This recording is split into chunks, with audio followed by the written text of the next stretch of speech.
everyone, this is Ganesh Shetty sir. I hope everybody are in the best of their health and are staying safe at home. मेरा आज का story एक 10 साल के Japanese लड़के की है जो जूडो सीखना चाहता है, लेकिन दुर्भाग्यवश एक एक्सीडेंट में वो अपना बायां हाथ खो देता है।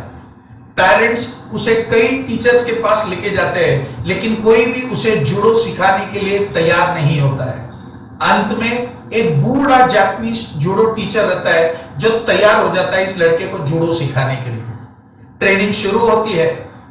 कुछ महीनों के ट्रेनिंग के बाद लड़का टीचर के पास जाता है। जापानीज में टीचर को सेंसे बोलते हैं। लड़का पूछता है कि सेंसे, पिछले 3 महीनों से मैं आपके पास जूडो सीख रहा हूं और आपने मुझे सिर्फ एक ही दावपेच सिखाया है, क्या मुझे और दावपेच नहीं सीखना चाहिए? सेंसे हंसता है, लड़के को बोलता है कि बेटा, ये एक ही दावपेच है जो तुझे सीखना है और ये एक ही दावपेच है जिसकी तुझे कभी जरूरत पड़ेगी। लड़के को सेंसे की बातें समझ नहीं आती, लेकिन उसे अपने सेंसे पर पूरा भरोसा रहता है। ट्रेनिंग वैसे ही चलती रहती है। कुछ दिनों बाद सेंसे लड़के के पास आता है और बोलता है कि आज हमें टूर्नामेंट खेलने जाना है। लड़का हैरान हो जाता है, बोलता है सेंसे, क्या मैं टूर्नामेंट के लिए तैयार हूं? सेंसे लड़के की पीठ थपथपा कर बोलता है कि बेटा, तू टूर्नामेंट के लिए तैयार है। टूर्नामेंट शुरू होता है। पहले 2 राउंड लड़का बहुत ही आसानी से जीतता है। तीसरे राउंड का अपोनेंट टफ होता है, लेकिन लड़का उसे भी पछाड़ देता है। फाइनल राउंड का जो अपोनेंट है वो बहुत ही खूंखार होता है।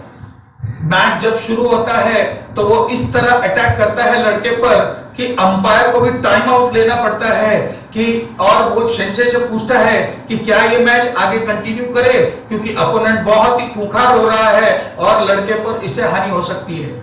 लेकिन सेंसे बोलता है नहीं, मैच को कंटिन्यू करने दो। मैच फिर से शुरू होता है और अपोनेंट उसी तरह बहुत ही खूंखार अटैक करना शुरू करता है। फिर से एक मोमेंट पर वो अपोनेंट थोड़ा वीक पड़ जाता है और लड़का उसी मोमेंट पर उसे पछाड़ देता है।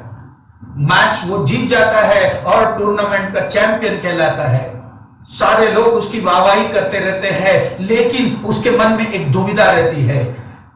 जब वो रिटर्न अपने घर पर निकलते हैं तो लड़का अपने टीचर से पूछता है कि सेंसे, मुझे समझ नहीं आया कि मैं जीता कैसे। मुझे तो सिर्फ एक ही दाव पे चाहता था, मैं जीता कैसे? सेंसे लड़के को समझाता है कि बेटा, तू 2 कारण की वजह से जीता। पहला, तूने जो दावपेच सीखा है वो जूडो में सबसे टफेस्ट दावपेच है और कई महीनों तक वो सीखने के वजह से तू उसमें मास्टर बन गया है। दूसरा, उस दावपेच का जो काउंटर अटैक है, उस दावपेच को निस्तनाबूद जो कर सकता है वो है तेरे लेफ्ट हैंड को पकड़ना, जो तेरे पास नहीं है। लड़के को धीरे धीरे धीरे सारी बातें समझ में आती है कि उसे एक ही दावपेच सिखाया जाता है और कैसे वो जीत जाता है। तो दोस्तों, इस स्टोरी से हमने क्या सीखा? हर पर्सन अलग अलग होता है। हर पर्सन के वीकनेसेस अलग अलग होते हैं। हमारे वीकनेसेस को हमको स्ट्रेंथ में कन्वर्ट कर सकते हैं। अपने वीकनेसेस को स्ट्रेंथ में कन्वर्ट करने के लिए हमको सारे दावपेच सीखने की जरूरत नहीं है, हमें सिर्फ वो एक दावपेच सीखने की जरूरत है। वो एक दावपेच हमें सिर्फ सीखने की जरूरत नहीं है, हमें उस पर मास्टर करने की जरूरत है। और जिस दिन हम ये कर देते हैं, हमारे वीकनेस को हम स्ट्रेंथ में कन्वर्ट कर देते हैं और चैंपियन कहलाते हैं। इसी तरह की और स्टोरीज के लिए स्टे ट्यून्ड रहिए हमारे चैनल IAS इग्नाइटेड माइंड में, ताकि आपको ऐसे ही मोटिवेशनल स्टोरीज मिलते रहे। हम चाहेंगे कि आप अपने वैल्यूएबल पॉजिटिव कमेंट्स हमारे साथ शेयर कीजिए। Thank you very much. See you soon in class.